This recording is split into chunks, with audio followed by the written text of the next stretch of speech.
So to explain before we start this video, our blue dots are our outside spikes, our green dots are our setters, and our red dots are our middle blocks. And as stated in an earlier slide, our outsides are usually good at powerful spikes, serves, our middle blocks at impenetrable blocks, great digs, great sets, and a fully match away. The setters are fully match away. Now, when we serve, our boys are receiving. We try to cover as much area as possible, as well as have post the best attack back to the girls as possible. So in this case, our front line moves back because there's no point them being directly at the net because you're not allowed to block a serve. So you're just going to literally fall back, and the boys, people on the outside of the court, are going to stay quite close to the outside. The reason why is between them and the backcourt players, they need to determine when the ball's going out of the court, so then they know they're just going to run in this way. Now, our backcourt setter, we want to use as our setter so that they have 3 attacks option at the bottom. So what we do is we hide our setter behind the person who's in front of them. Whoever's in front of them during that rotation, we hide. We then, the other 2, fill the gaps here. They stay relatively close to the back line, but not that close because, quite frankly, if the ball's above their belly button, it's probably going out. That's kind of where you want to stand. You want to stand if the ball is above your belly button, it's an out. So there's no need for you to go for it. So you'll generally be running forward, but you stand a little bit in, but quite far back there. Now, when the ball is served, only when the ball crosses the net, our setter will run outside of the court around, so it's not interfering with the blocker in case it goes there, and will take up the setting position here to start off with, even though there's normally the setting position. The ball will go over. Now, as the ball crosses the net, on this side, remember, outside spikes always want to be to the left, so our outside spike runs to the left, our setter runs to the right, because our setters always want to be the right. So only when the ball crosses from your side to the opponent's side do you switch to the position you want to be in. So switches occur when the ball crosses the net. Now, if this ball goes back to our middle block here, all of these guys are watching, and constantly they're moving around thinking about what's going to happen. They're getting ready for the block. So my middle especially is starting to move just in case of a bad dig, is constantly sort of following the ball a bit between the 2 sides to check what's happening. So now when the ball comes to the setter, if it's a bit of a high ball, my blocker is going to be there ready to block it if it's just a quick push over or anything. This is why your blocker is constantly moving from left to right, and my 2 people are on the outside here are my guidelines to stop me from accidentally going too far.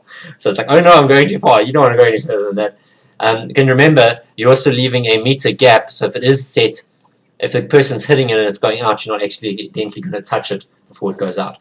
So who's my boy setter going to set for? Okay, let's say he's going to set for the outside.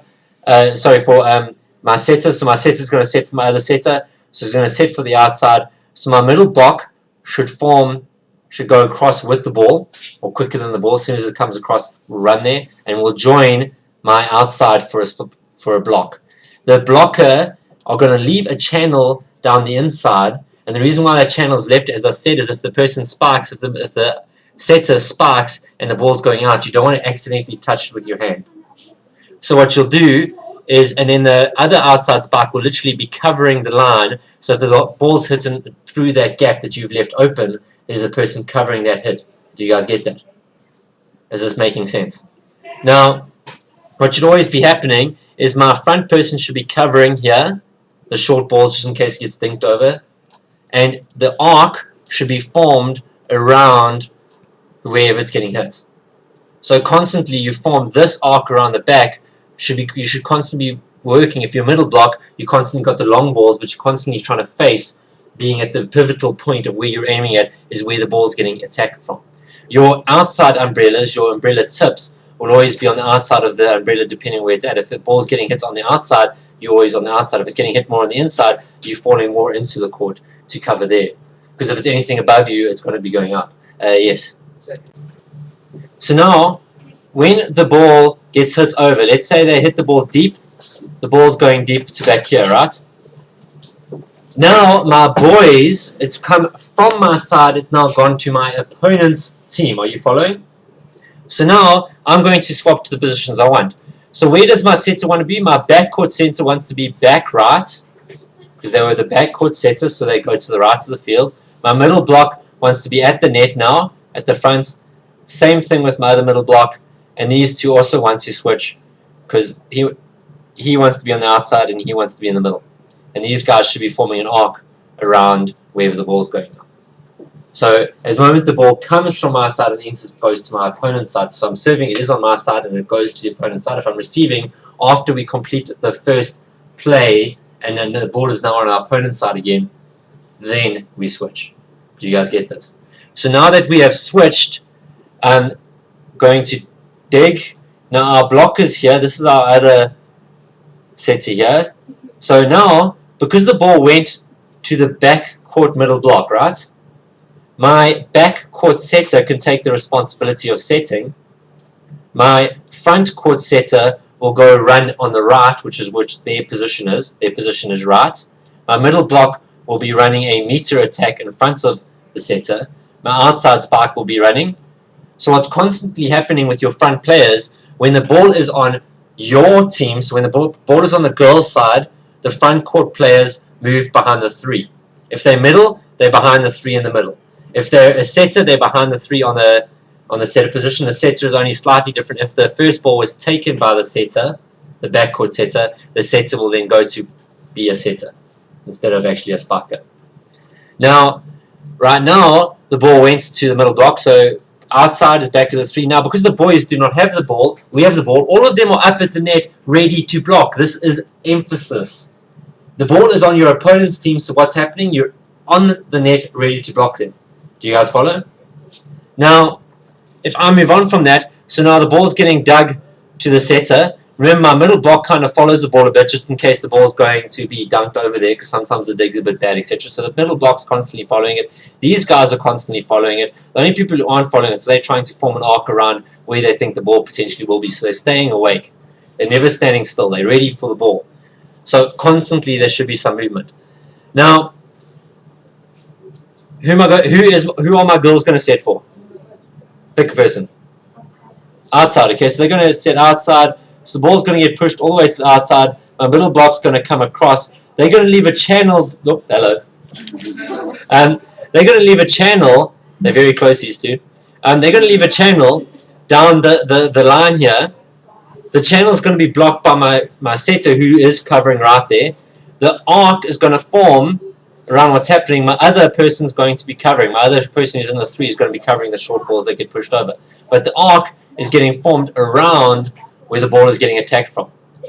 So now when they come to attack the ball, they're going to spike. If they hit line, they're going to miss the block, right? Because the block is covering there. They're going to hit line, but there's someone covering it there. If they hit into the block, remember the blockers will always be pointing their blocks into the court. So when they're pointing their block, they will not be blocking towards where the person's hitting from, because then it could hit their hands and then go out. So they point their hands into the court. So when they block, it will hit them and then hit inwards. You don't want to hit them and then go back out the court, because then they could lose a point. So you point your blocks inwards, so it'll hit them and go in. If they hit over, they've got it there. If they dink it over, they've got a block there. If they hit it across court, they've got someone covering there. So basically, you're forming so that every single channel is blocked. And they talk about a shadow of a block. So technically, you can leave a bit of this area open because that's the shadow of the block. Ideally, if the person's hitting there, your blocks should actually be covering that area, and they shouldn't be able to hit it there anyway. So then your blocks failed in doing their job if they didn't cover that area. You guys follow it? Okay, so they hit it. Bam. The ball goes. Okay, they say the ball goes here. This is my backcourt set, isn't it? Yes? Yep. So, what will happen is my front court setter is going to take on the role as being setter. It's only if the ball goes to someone else does the front court setter go to back to ready to spike. But if the ball goes to their partner, it means, oh no, I'm going to have to be the setter. So now we only have a 2-attack approach. That's fine. If your setter takes the first ball, it's fine. You have a 2-pronged approach. They would dig it to the setter. Now my girls will all be forming the arc again. All of my front court players will be up ready for a block. Because remember, if the ball's on your opponent's team, you're up for a block. If the ball's on our side, you're back for a spike. Okay, you're constantly doing that movement. Now the ball is on their team. Where they're gonna set? Middle. Okay, middle. So what will happen, this time my setter got across quicker, so my outside is going to cover. We're going to try to form an arc, so we're not going to try to get out of the shadow of the block here. We're going to try to form an arc. The middle is quite difficult to cover completely because there are multiple ways to choose, but generally speaking, it's not going to be as hard a hit as the outside. So you try to cover as best as possible here. The boy comes, hits the ball, and bam, they win the point. Oh, okay. They won that point. It's a good idea when you need to switch. It's sometimes, oh hello, I swapped this person with the wrong person. When you do need to switch, it's sometimes a good idea to get back into your original positions and then you rotate. So if the boys now need to rotate, get back into the original positions, you know you're between your middle block. If the outsides know they're between their middle block and their setter, the middle block knows they're between the setter and the outside. And the setter knows they're between the middle and the outside. So basically you just need to follow who you're between. And then you can always tell. Now you're going to go around 1. 2 goes to 1. 1 goes to 6. 6 goes to 5. 5 goes to 4. 4 goes to 3. 2 goes to 1. Now they're going to serve, so my setter is now going to serve. This side here wants to get into the W, so all of the front court players fall back a bit. And who are we wanting to hide here? My backcourt setter. So my backcourt setter hides behind someone. These two fill in the gaps. So we've covered the whole entire court. We've got a nice W position, backcourt covered, front court covered. We've got a nice position there.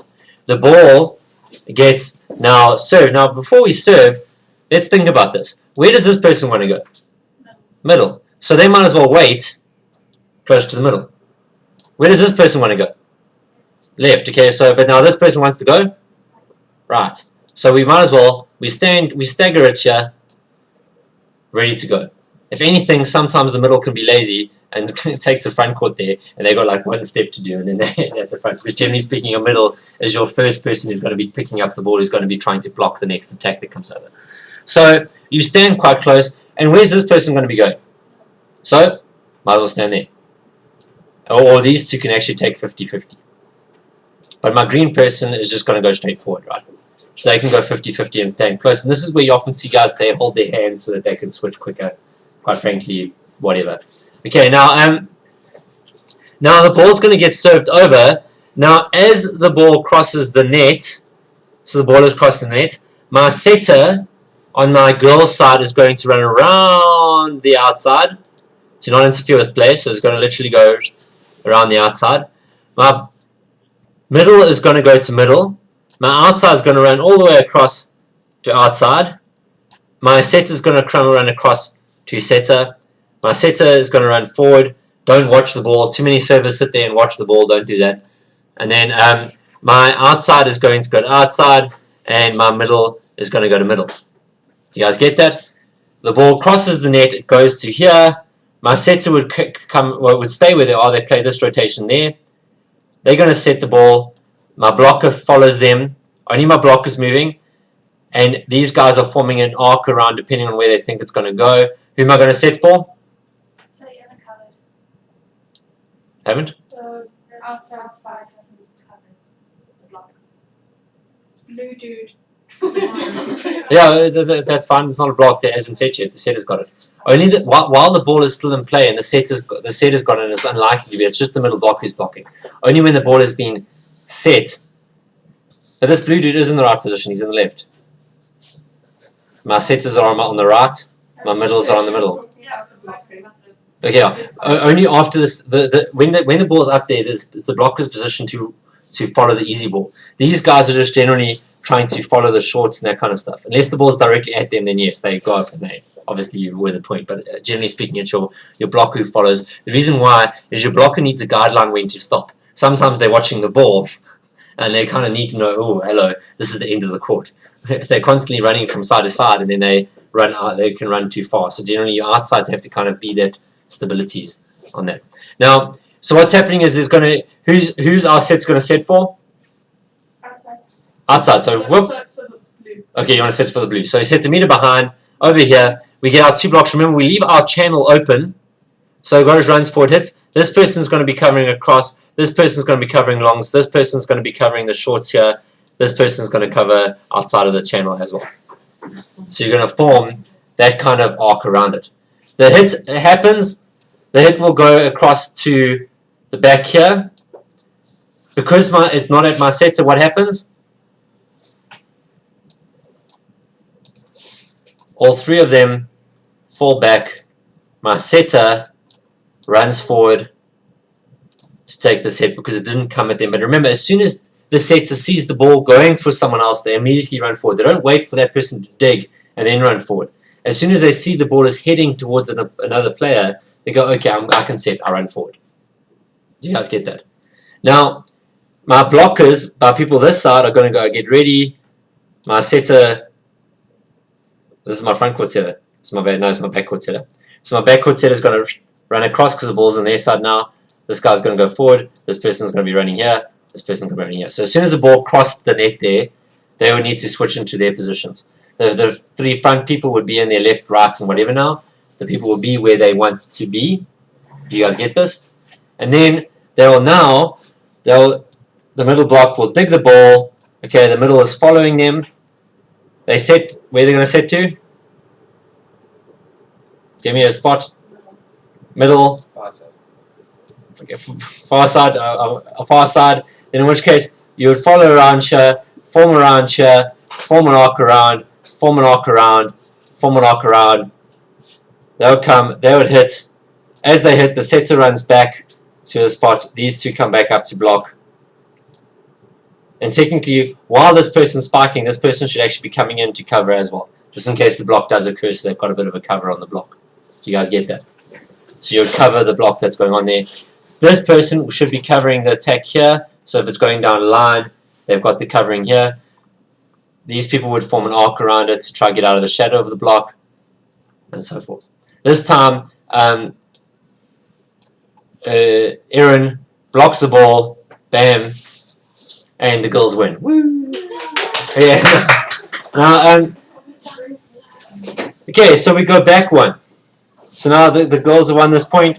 So the girls won this point. Everybody goes back to their positions. So we should remember where they're at. The girls are now serving. I'm not going to remember where people were. Setter was serving, so. That's right, yeah. Okay, and then on this side, it would then be, this is the way it was, and we're all going to rotate around one now. So everybody goes, bam, bam, bam, bam, bam, bam. So everybody rotates around one, and they get into the W, so they fall back, fall back, fall back. Sets are hard. W is formed. Oh, W is formed. So, but the set is hiding behind there. Now the setter would run across. Do you guys follow this? Do I need to go through another rotation? No. No.